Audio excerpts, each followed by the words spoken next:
Ini adalah alpukat usia semai kurang lebih 8 bulan yang lalu, dan kita akan menggantinya menggunakan varietas yang kita inginkan.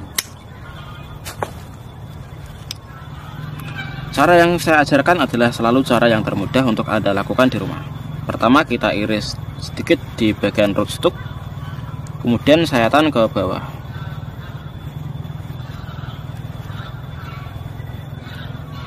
Untuk mata tunas yang seperti di bawah ini tidak bisa kita gunakan karena ini sangat buruk dan pasti akan gagal.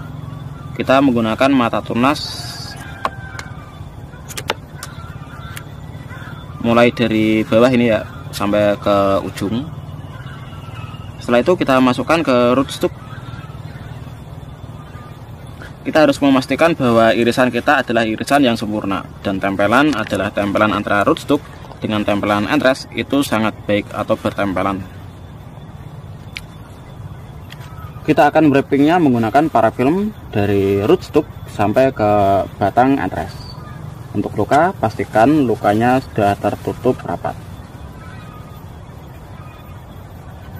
Untuk metode ini saya menggunakan sistem full wrapping. Untuk mata tunas bisa kita lewatkan untuk yang di bawah.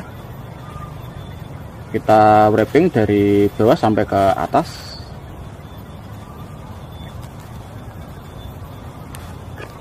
Ini adalah metode dasar, metode yang termudah untuk Anda lakukan di rumah.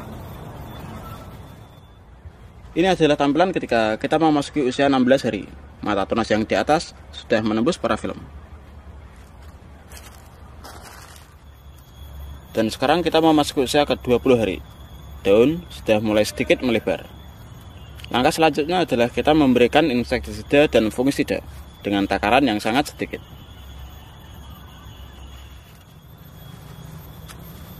Ini adalah tampilan ketika kita memasuki usia 26 hari. Daun sudah mulai sedikit melebar.